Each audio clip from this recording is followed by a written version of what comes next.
Mirë të nderuar teleshikues, të rikthehemi sërish në studion në këtë transmetim të drejt për drejt këtu në ekranin e televizionit Fox News. Tani më jemi zhvendosur në hapësirën e intervistës dhe për gjatë minutave në vijim do të ndalemi dhe do të flasim se lokon aktualitetit dhe klimës politike me njëherë pas zgjedhjeve vendore të mbajtura në 12 tetor në Kosovë. Rezultatet e raundit të parë për secilën parti, analiza të cilat lidhen patjetër me komunat e fituara nga çdo parti dhe reagimet e mëpasshme të paktën nga ana e krerëve të këtyre subjekteve politike. Ndërkaq do të ndalemi dhe do të flasim edhe për një zhvillim tjetër i cili pritet të zhvillohet në Tiranë, protesta mbar kombëtare në kuadër të paraburgimit të ish-krerëve të ushtrisë çlirimtare të Kosovës. Këto e shumë të tjera do të kem mundësi të diskutoj me zotin Lulzim Veliu, analist. Zoti Veliu, të përshëndes, faleminderit që je sot në Fox News. Përshëndetje, faleminderit për ftesën. Zoti Veliu, në 12 tetor Kosova ka zhvilluar zgjedhjet vendore, 17 nga 38 komuna në total shkojnë në balotazh në datën 9 nëntor, pasi asnjëri nga kandidatët nuk arriti që të sigurojnë mbi 50% të votave në raundin e parë të zgjedhjeve lokale. Sipas Komisionit Qendror të Zgjedhjeve, pjesëmarrja në votime ka qenë 39%, ndërkaq 44.000 ka qenë numri i saktë i votuesve nga jashtë kufive të Kosovës. Marr komentin tuaj të parë, zoti Veliu, për mënyrën se si ju i keni parë dhe i keni lexuar zgjedhjet lokale të zhvilluara në Kosovë. A kishit më shumë pritshmëri, a prisnit më pak, qoftë nga mënyra se si u zhvillua fushata, qoftë nga klima politike, qoftë nga të gjitha problematikat të cilat kanë ndjekur Kosovën me njëherë pas zgjedhjeve parlamentare të shkurtit, por edhe për pjesëmarrjen, për të ndalur me njëherë më pas edhe tek secili subjekt politik për të komentuar së bashku rezultatin e raundit të parë. Po pra, në 12 tetor kishim zgjedhjet e rregullta vendore në Kosovë, pas 4 vite, pas një mandatit të plot, po e them pas një mandatit të plot, pasi që jemi mësuar që shumë herë në Kosovë të kemi ndërprerje të mandateve, sidomos në nivel qendror, mirë po ja që në nivel vendor, pra në kuadër të komunave, kemi zhvillimin e zgjedhjeve vendore të radhës, që për fatin tonë të keq na zën pas qeveri, na zën pas një periudhe të gjatë, ende pa krijimin e institucioneve qendrore dhe duke pas të gjitha këto përballë shihet mirë që kemi një rënje të numrit të votuesve, numri i votuesve pra nuk është i kënaqshëm dhe do të ishim shumë të kënaqur sikur numri atyre që do të marrnin pjesë në këto votime do të ishte më i madh, për dallim nga komuniteti shqiptar, komuniteti serb ishte më masovikisht në pjesëmarrës në zgjedhje dhe mund të them lirisht se fituesi më i madh i këtyre zgjedhjeve, pra sipas të gjitha rezultateve që kemi deri më tani nga Komisioni Qendror Zgjedhor, është lista serbske, e cila në mandatin e parë, pra në pa balotazh arriti të fitojë 9 komuna në Kosovë, pra, ndërsa subjektet tjera politike, subjektet tona shqiptare politike kanë arritur një numër të vogël, pasi që shumica e tyre kanë shkuar në balotazh dhe betejë vazhdon pas 2 javësh apo më 9 nëntor, që është dita kur do të kemi votimin për balotazh, do të kemi votimin për kryetar definitiv se kush do të udhëheq me qendrat, po themi me qendrat kryesore, pasi që nga qytetet e mëdha të Kosovës vetëm Ferizaj është ai që ka arritur të zgjedh kryetarin e tyre në mandatin e parë, pra pa balotazh, ndërsa të gjitha komunat e tjera të mëdha do të vazhdojnë betejën e tyre pas 2 javësh, pikërisht me 9 nëntor, ku do të kemi ballafaqim të lëvizjeve të vendosjeve me Partinë Demokratike, me Lidhjen Demokratike të Kosovës, do të kemi përballje edhe mes Lidhjes Demokratike, Partisë Demokratike, pastaj edhe me Aleancën për Armërinë e Kosovës, e cila për dallim nga niveli vendor në nivel nga niveli qendror në nivelin vendor vendor ka pasur gjithmonë më tepër vota dhe komuna më tepër të përfituara e vlen të përmendet disa komuna që kanë treguar edhe një sukses të mirë, siç është komuna e Soarekës, Ravecit, por edhe e Gjakovës, ku për pak numra nuk arriti ish kryetari Ardian Xhinit me mandatin e dytë dhe ai në balotazh do të takohet tani me përfaqësuesin me një Ardian tjetër, pra që është përfaqësues i lëvizjes vetëvendosje dhe unë uroj që gjithë qytetarët e Kosovës, të cilët do të marrin pjesë në votime, të cilët edhe marrin pjesë në rundin e parë të votimeve, të jenë të vetëdijshme dhe të mos votojnë për subjektet politike, por të votojnë për individët, sepse zgjedhjet lokale kanë një dallim të madh me ato vendore. Këto kemi të bëjmë me atë zgjedhur të cilët do të kenë kontaktin e parë me qytetarët dhe gjithçka me të gjitha problematikat qytetarët do të përballen me ta, do të jetë një përballje e direkt mes tyre dhe ata duhet të vendosin dhe të zgjedhin kandidatët që mendojnë se do të jenë më të mirët për komunën e tyre, për problematikat e tyre, duke filluar nga kopshtet, nga shkollat, pastaj për të vazhduar edhe me infrastrukturën dhe të zgjedhin më të mirën që është e mundur. Zoti Veliu, komentin tonë së bashku do doja ta nisja me partinë në pushtet, me lëvizjen vetëvendosje të Albin Kurtit, e cila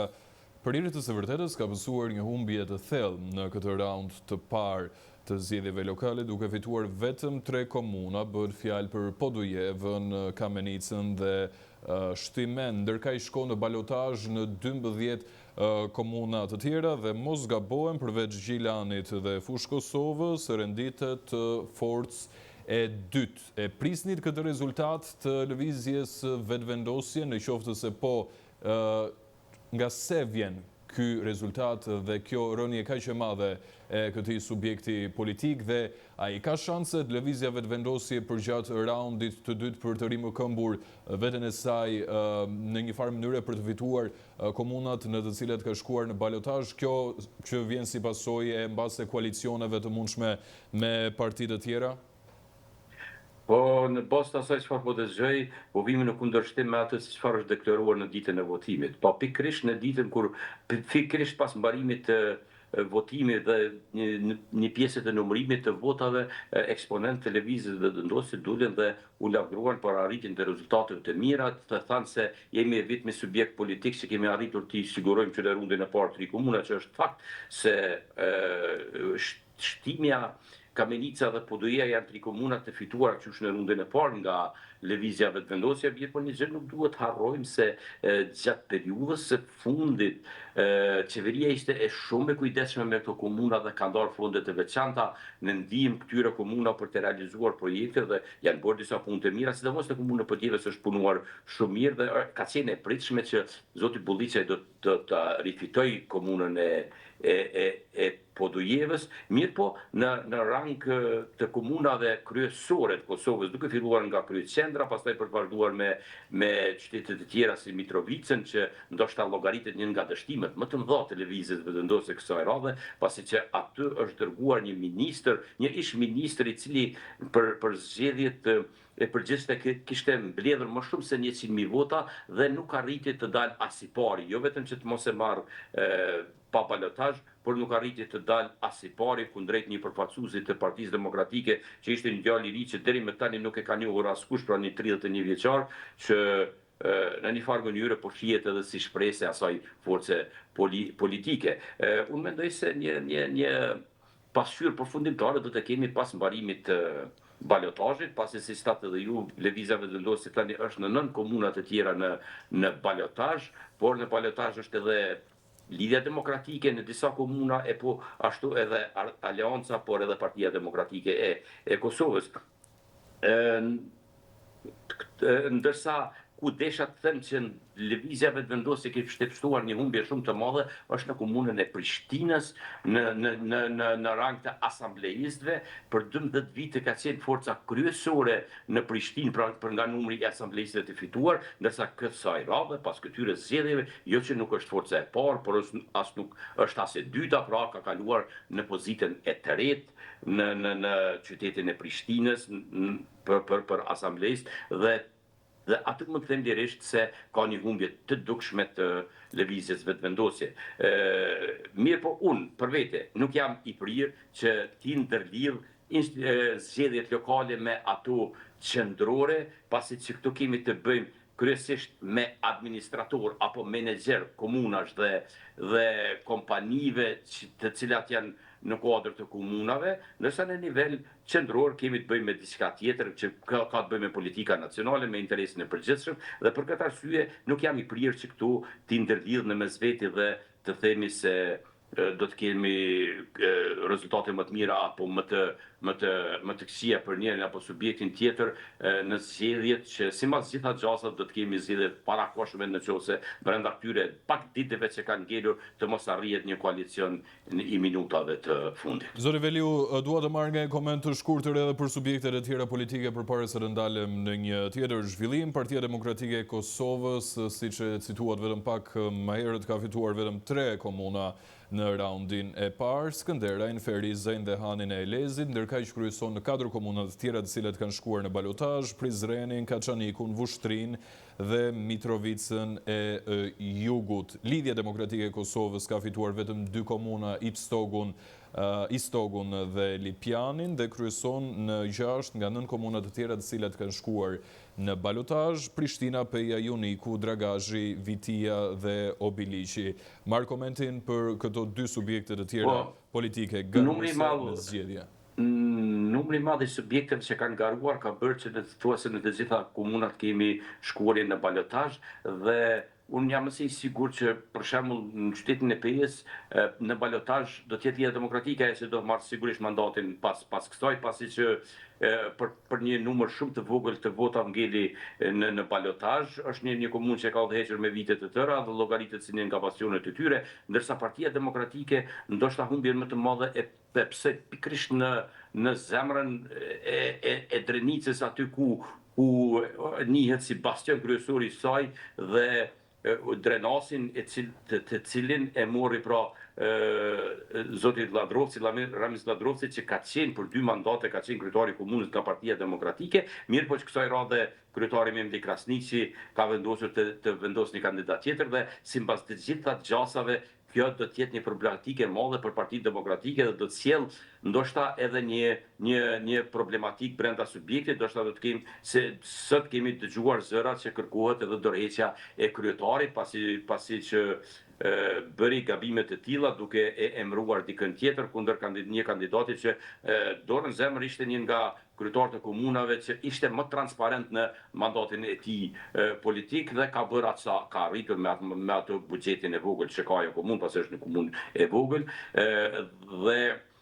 sido që tjetë kemi një rënje të shumica subjekte politike, pra që në rundën e parë nuk kanë arritur të marrin shumë pushtet. Mirë po, unë mendoj se të gjitha këto subjekte pas mbarimit të balotazhit do të dalin me suksesin e tyre, në qoftë se arrin të marrin, kushdo që të arrijë të marrë Prishtinën do të llogaritë sukses kryesor i saj. Pastaj edhe Mitrovica është është një pikë e fuqishme ku do të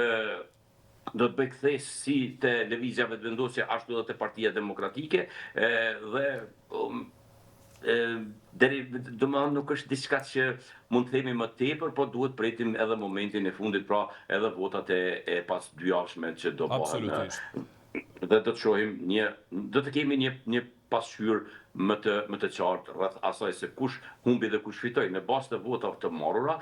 prim Partia Demokratike me 220.000 vota, pra pastaj është Lidhja Demokratike që kishte 190.000, ndërsa forca e tretë sipas numrit të votave të marrura në këtë zgjedhje është Lëvizja Vetëvendosje diku te 187.000 vota në rang vendi. Alianca për Ardhmërinë e Kosovës e Ramush Haradinajt vjon që të jetë në një rënje të fuqishme duke fituar vetëm një komunë, atë të Deçanit, zoti Veliu, por duhet të ndalem pak së fundmi tek lista serbe me 9 komuna të fituara. Pra 9 komuna të banuara nga shumica serbe: Mitrovica e Veriut, Zvečani, Leposavić, Zubin Potok, Novobërd, Shtërps, Graçanic, Ranilug dhe Partesh, por kryeson në balotazh edhe në Klokot. Një numër i lartë i komunave të fituara nga lista serbe, zoti Veliu. Po më thash se është forca që ka fituar më së tepërmi dhe do të thonë edhe njëherë e pasqyron e prisnit që të ishte në këto lloj shifrash apo prisnit një rezultat tjetër? Ka qenë e pritshme, pasi që në këtë drejtim është punuar shumë pak nga politika shqiptare në Kosovë, pasi që ata nuk kanë krijuar mundësi dhe hapësira për subjektet e tjera që veprojnë në këto komuna serbe dhe me thënë të drejtën një pjesë e serbe, sidomos në veriun e Kosovës, përkundër dëshirës së tyre për të qenë me një forcë tjetër politike, e kanë gati të pamundur, pasi që ata jetojnë në një represion të paparë ndonjëherë, kryesisht nga lista serbe dhe nga Vučići dhe nga presidenti serb Vučić, pra që është mbështetës kryesor i kësaj force politike. Ndërsa kur ish fjalët e Aleanca për Armërinë e Kosovës, është fakt se kemi parë një rënje të dukshme të Aleancës për Armërinë e Kosovës edhe në nivelin qendror, mirë po unë jam më i sigurt që në balotazh do të kemi edhe 2 apo 3 komuna që do të arriti marrësërisht Aleanca për Armërinë e Kosovës, duke filluar nga njëra pe komuna të mëdha në Kosovë, Gjakovën, pra, po më i sigurt që në rundin e dytë Gjakova dhe Soarika do rimerren sërish nga Aleanca për Armërinë e Kosovës. Përpara se t'ju lejoj që të vazhdoni me angazhimet tuaja të tjera, zoti Veliu, nuk mund të le pa marrë edhe komentin tuaj sa i takon protestës gjithë kombëtare që pritet të zhvillohet në Tiranë, sa i takon paraburgimit të ish-krerëve të ushtrisë çlirimtare të Kosovës. Kemi parë protestat të ngjashme në Prishtinë, kemi patur protestat të ngjashme edhe në Hag, por dua të marr komentin tuaj dhe cilat janë pritshmëritë tuaja sa i takon kësaj proteste dhe sa do të shkojë zëri i cili do të kumboj në Tiranë tek ata të cilët janë përgjegjës dhe vjojnë të merren me çështjet e ish-krerëve të ushtrisë çlirimtare të Kosovës. Unë mendoj se nesër do të kemi një protestë të fuqishme, as të fuqishme sa nuk kemi pasur deri më tani në Tiranë asnjëherë më parë. Është një protestë që do të jetë në mbështetje dhe përkrahje të djemve të cilët janë të marrur dhe përmbahen padrejtësisht nga gjykata speciale e Kosovës në Hag dhe unë uroj që zëri tyre kumbusi do të jetë nesër në sheshet e Tiranës të jehoj deri te ata vendimarrës dhe të kemi sa më shpejt një vendim të drejtë për lirimin e të gjithë atyre, pasi që aty nuk janë të burgosur disa individ, por është e burgosur ushtria çlirimtare e Kosovës, është e burgosur Kosova dhe po mundohen ta burgosin edhe lirinë e Kosovës. Dhe në këtë mënyrë unë ftoj të gjithë ata që kenë mundësi të jenë nesër pjesë e kësaj proteste në mbështetje të ushtrisë çlirimtare të Kosovës, në mbështetje të luftës së drejtë të popullit të Kosovës që është bërë para shumë vitesh, të cilën janë eksponent të ndryshëm duke filluar nga Rusia, por për fatin keq edhe eksponent edhe brenda shqiptar që kanë dëshmuar apo dëshmojnë gjëra të pavërteta kundër ushtrisë çlirimtare të dalin fitues dhe t'i kthehen Kosovës dhe t'i kthehen familjeve të tyre. Faleminderit shumë për kohën që na kushtuat, zoti Veliu, si gjithmonë është kënaqësi të kemi komentin dhe analizën tuaj. Faleminderit, kënaqësia është ime. Ne shkëputemi në publicitet.